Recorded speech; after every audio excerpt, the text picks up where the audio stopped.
Je voulais te parler du sentiment d'illégitimité que je ressens en étant française. Je suis Ananda. Commençons. J'ai envie de te confier mon cheminement de pensée que j'ai eu tout récemment, qui m'a fait souffrir et que pourtant la raison pourrait facilement contre-argumenter. Bref, tu l'as compris, c'est une vidéo assez personnelle, voire intime. Pour que tu me comprennes au mieux, je vais te poser les bases. À savoir que j'ai été adoptée à l'âge de 18 mois et que je suis originaire du Burkina Faso. Mes parents sont français. C'est bien parce que je mesure la chance que j'ai d'être ici et avec eux que je peux te faire cette vidéo. J'espère qu'elle sera pas trop maladroite. Aussi, mes parents sont blancs, je suis noire, donc il n'y a eu aucun tabou quant à mon adoption. Ils m'ont toujours dit, c'était difficile à cacher. Mais au fil des années, il y a une pensée qui m'est venue. C'est pourquoi moi? Pourquoi moi j'ai été adoptée?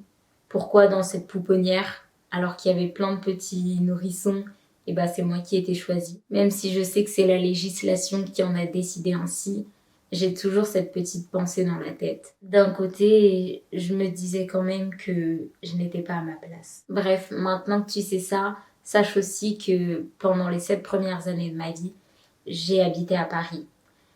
Là où j'ai construit ma petite enfance, le début de mon enfance, et après je l'ai continué à Montbrun-les-Bains, un petit village de 500 habitants. Et c'est là où les difficultés ont vraiment commencé à arriver. Et mon syndrome de l'imposteur s'est de plus en plus développé. Effectivement, l'âge a beaucoup contribué à ce genre de pensée. Et dans ce petit village de 500 habitants, il y avait une école primaire, il y avait plein d'enfants. Mais pourtant, j'étais la seule noire. De facto, je me suis sentie immédiatement différente. Et ce regard, ces pensées, ce point de vue qui me paraissait subjectif, a petit à petit été confirmé par les enfants de mon âge. Autant les adultes vivant dans ce petit village reculé que leurs enfants m'ont fait sentir pas normal. Le plus dur, c'était les gens de mon âge, parce que nous étions des pères, mais ils me montraient bien que je n'étais pas similaire à eux. Par des regards, par des moqueries, par du harcèlement, du racisme, appelle ça comme tu veux. Alors effectivement, pour leur gouverne, on peut trouver beaucoup de choses. Ils n'avaient jamais vu de mort en vrai, ils étaient tous dans leur monde, ils étaient tous amis, ils se connaissaient déjà, ils avaient du mal à accepter la différence. Ce qui est certain, c'est que ça m'a blessée et affectée. Au point où même maintenant, 10 ans après, je t'en fais une vidéo. Parce que ça m'a en quelque sorte traumatisée.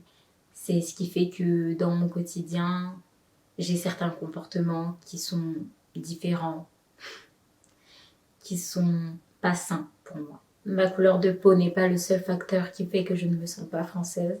Forcément, certains discours, même tenus par des politiques, ne m'ont pas aidée. Le discours qui est tenu et que l'on nous fait comprendre, c'est que la France est un pays qui se mérite, où pas tout le monde a le droit d'y entrer et d'y vivre. De façon globale et dès mon jeune âge, j'ai interprété cela comme si la France n'était pas mon pays. Ou plutôt, correction, que la France ne devait pas être mon pays.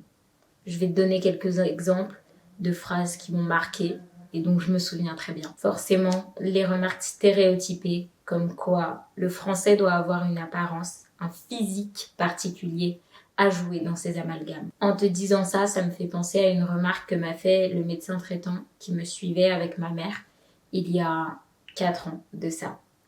Il m'a dit en me donnant un traitement, parce que j'avais des carences en fer, il me semble, « Oh, c'est normal, elle est sur une terre qui n'est pas la sienne, avec une mère qui n'est pas la sienne. » Je ne savais pas quoi répondre à ça, alors je n'ai rien dit, mais pourtant mon cœur était brisé. Si même votre médecin traitant, qui doit tout savoir de vous, de la manière parfois la plus intime, vous dit ça, comment ne pas se poser quelques questions? Mais bon, il est au ciel, alors on ne va plus rien dire. En somme, tu l'as compris, j'ai souffert des amalgames, comme quoi être noire ne rimait pas avec être française. Ce que je viens de te raconter, c'est simplement pour te dire tout ce que j'ai intériorisé. Et maintenant, je vais te dire ce que dans les actions concrètes, j'ai pu provoquer pour qu'on me traite telle une Française.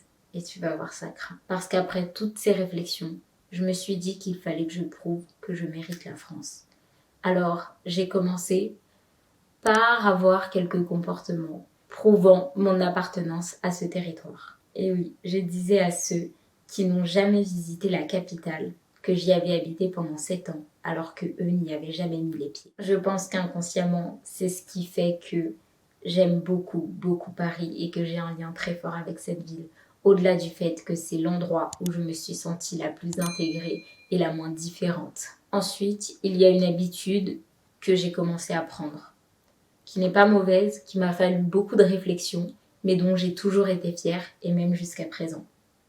Tu l'as peut-être vu sur la composition et la réalisation de cette vidéo. Je parle différemment. Je parle comme je peux parler à quelqu'un qui mérite que mon vocabulaire s'élève quand la conversation devient intéressante. Je parle ainsi à quelqu'un qui me méprise pour lui prouver l'étendue de mon vocabulaire. Les mots MOTS de la langue française ont été mes meilleurs alliés.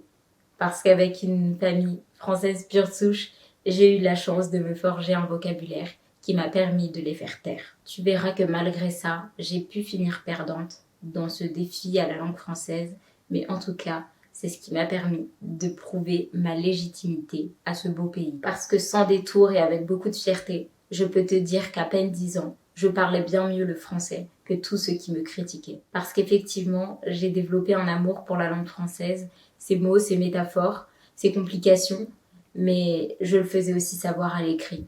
Quand je t'écrivais un message, quelle que soit la plateforme, quel que soit le support, que ce soit sur un écran, que ce soit sur un petit papier, ma phrase commençait par une majuscule, se finissait par un point. Je la relisais et je faisais en sorte qu'il y ait le moins de fautes d'orthographe possible. Alors c'est vrai que quand on m'écrivait pour me descendre, eh bien ma meilleure réplique était de corriger chacun des mots méchants qu'ils ne savaient pas orthographier, qu'ils ne savaient pas conjuguer. Et comme tu le vois dans cette carapace, il y avait une petite once de prétention. Et je ne peux pas dire que ça ait facilité mon intégration. Je m'en suis d'ailleurs voulu parce que je cherchais à être la meilleure dans toutes les matières littéraires. Et ça ne passait pas que par être la chouchoute des profs de français, mais par le profond désir de compréhension de tout ce qui était la France avant les Français méprisants avec moi. Quand mes écrits et ma qualité oratoire se sont avérés être très bons, si bons que le lendemain je ne pouvais plus faire mieux que la veille, c'est là où j'ai buté.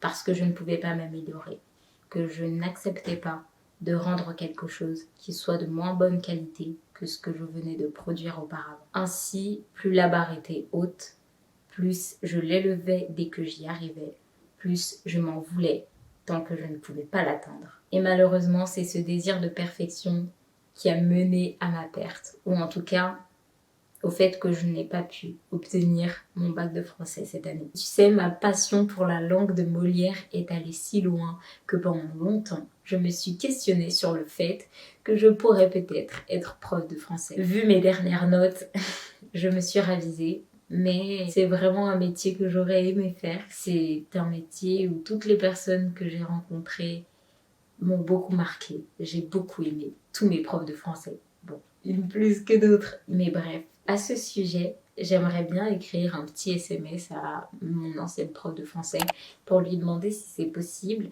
si je repasse un bac, que même en terminale, je retente les preuves de français de première parce que ça me ferait... ça m'embêterait beaucoup de rester sur des notes aussi mauvaises. J'avais besoin de t'en parler. Quand je l'ai écrite, quand j'y pensais, j'en ai beaucoup pleuré. Maintenant, ça va. On est forte à la caméra. Non. Ce que je voulais te dire, c'est que déjà, je te remercie de m'avoir écouté jusqu'ici. Je voulais aussi te rajouter le fait que je viens de créer un TikTok qui s'affiche juste là, qui s'appelle Ananda Adopté, dans lequel je te parle de ce que peut ressentir un enfant adopté ou même pas adopté. Ça a été l'une des vidéos les plus compliquées à filmer parce que sincère. Bref, merci beaucoup de m'avoir écouté. À bientôt. Les blabla d'Ananda, c'est entre toi et moi. Pas besoin de toujours voir la vie en rose. Des fois t'as le droit d'être morose.